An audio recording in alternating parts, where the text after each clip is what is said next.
bienvenue sur Geek Avant-Garde. Non, ça va? Ça fait un peu bizarre, je crois. Cette semaine, on parle des Oscars et aujourd'hui on parle du film qui m'a le plus fait chier de tous les Oscars, Darkest Hour. Darkest Hour, c'est un film de Joe Wright, écrit par Anthony McCarten. Alors Joe Wright, il a fait il y a très longtemps Orgueil et Préjugés avec... non, pas Anna Kendrick, Keira Knightley. D'autres films, moi personnellement, Anna Karenine, que j'ai beaucoup aimé. Puis récemment, il s'est un peu perdu, on a l'impression, et ce film le confirme. Et à côté, on a Anthony McCarten qui avait fait The Theory of Everything, qui était le film sur Stephen Hawking, qui était nommé aux Oscars il y a quelques années. C'est un film sur les 2-3 semaines au début du mandat de Winston Churchill en tant que Premier ministre d'Angleterre, qui est pile au moment, en 1940, où toute l'Europe est en train de s'effondrer et de se faire dominer par les nazis, et l'Angleterre est en gros sur le point de décider est-ce qu'on négocie avec les nazis ou est-ce qu'on continue à se battre. Ça se passe en fait exactement au même moment que Dunkerque, sauf que ça se passe du côté de Winston Churchill. C'est une période de l'histoire très intéressante. Je vais rentrer dans les détails pourquoi ce film. Disons que ce film, c'est le film à Oscar. C'est-à-dire que c'est un film, quand on regarde la bande-annonce, on a l'impression que c'est une parodie d'un faux film à Oscar. J'osais espérer que le film apporte autre chose. L'ayant vu, je regrette de vous annoncer que non. T'as dit que c'était Gary Oldman?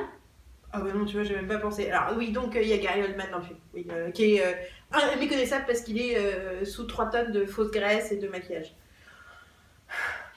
Lovely.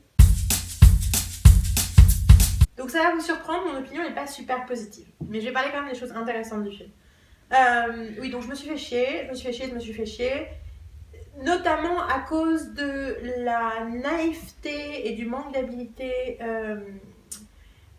avec laquelle les arcs émotionnels des personnages sont traités. En gros, non seulement les gens sont hyper caricaturaux, les personnages secondaires, même quand ils sont intéressants,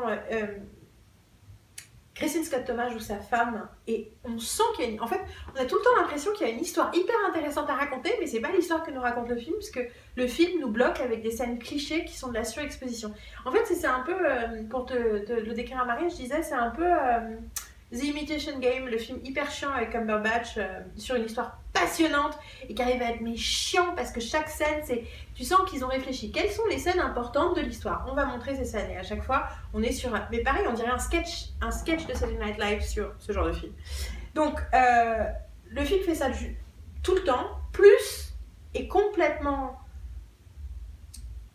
c'est pesant à cause de l'authenticité de l'interprétation de Gary Oldman. Or, si vous avez vu The Crown, John Lithgow fait pareil, Winston Churchill parlait de façon hyper bizarre.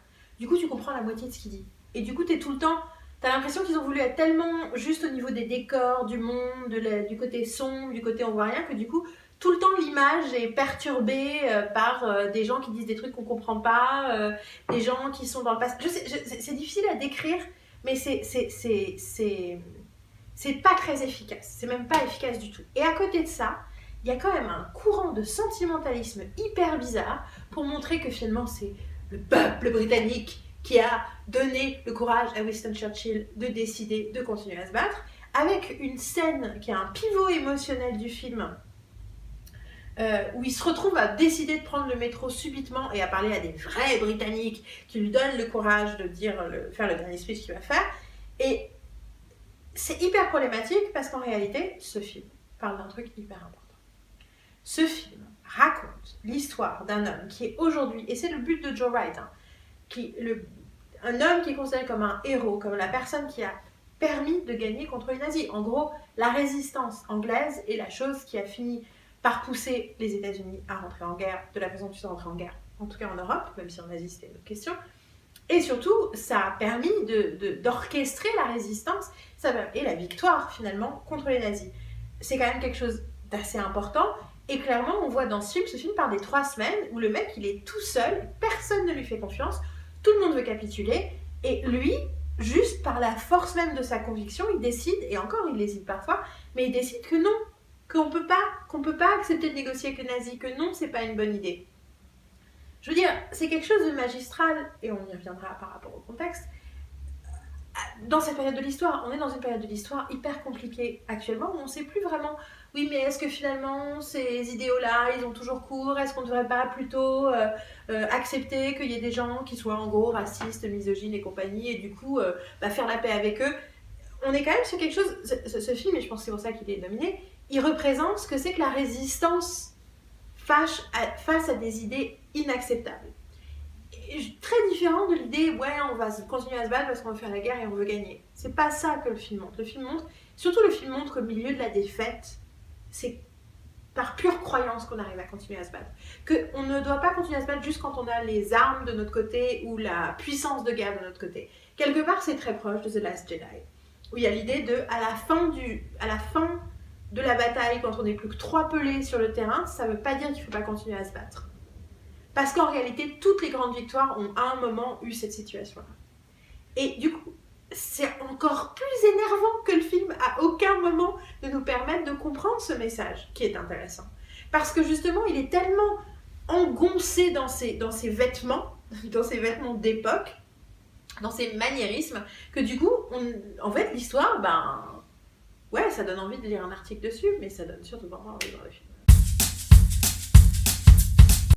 Donc le contexte du film, vous l'aurez compris, c'est que en gros, alors que l'Amérique regarde Trump cracher sur la présidence américaine et s'essuyer les pieds dessus, l'idée d'un homme d'État comme Churchill, qui n'est pas un homme parfait, qui est un homme bourru, mais qui est quelqu'un qui a un sens de l'honneur, qui a un sens des manières, qui a un sens des convenances et qui fait le bon choix pour la postérité, c'est quelque chose d'extrêmement rassurant. C'est quelque chose dont ils ont envie. Du coup, d'ailleurs, même les critiques qui se sont fait chier comme des rats morts en allant voir ce film, pour la plupart, ont quand même toujours dit que le public, généralement, tous les cinémas où ils étaient, était extrêmement appréciatif du film. Je pense un public d'un certain âge et d'une certaine classe sociale. C'est-à-dire qu'on est quand même clairement sur un film pour les Blancs, ce qui n'est pas grave, hein, on a tous le droit d'avoir nos films, et on sent que les vieux blancs qui sont désespérés par ce qui se passe en se disant mon Dieu, le monde est en train d'aller à sa perte, on regarde ça, ils font ah, il y a toujours des héros quand même, ça fait du bien, ça fait plaisir. J'aimerais bien qu'on ait Churchill. Alors évidemment, quand moi et Marine qui avons vu Viceroy's House, le dernier machin de l'Inde, je sais pas comment ça s'appelle en français, mais c'est avec Hugh Bonneville, sur le dernier vice-roi d'Inde, on apprend que toutes les merdes qui se passent en Inde, c'est à cause des décisions prises par Churchill dans les années 30, donc 30 et 40. Donc voilà, faut pas non plus déconner, Churchill, c'est pas le héros, le modèle, le saint. Mais ce qui est sûr, c'est que je pense que sa type de résistance et cette idée de non, on doit se battre pour certaines choses, et c'est pas parce que on ne doit pas choisir par confort la facilité et la négociation avec des démons. Je pense que c'est quelque chose qui fait plaisir à beaucoup de gens. Je suis plus trop sûre pour combien d'Oscars ce film est nommé. Alors c'est rigolo parce que pour un film classiquement Oscar, c'est vraiment celui qui a le moins de chances de gagner meilleur film. C'est rien à voir avec Le Discours d'un roi. On est vraiment...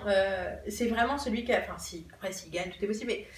C'est vraiment très très très improbable. Par contre, Gary Oldman risque de gagner pour meilleur acteur. Il a gagné tous les prix de la saison. Chiant. Voilà, on est un peu sur un côté, comme dirait Marine, chiant, vous l'avez entendu. C'est un peu un de ces trucs où J'écoutais une émission qui disait j'ai l'impression que les Oscars récompensent plus l'imitation. C'est comme si le fait que quelqu'un imite quelqu'un qui a vraiment existé, c'était considéré comme quelqu'un qui jouait plus et mieux que quelqu'un qui devait créer un personnage. Alors qu'effectivement, voilà, ça paraît un peu problématique. Puis surtout, on a envie un peu que de temps en temps, on récompense la subtilité plutôt que de récompenser le... Voilà.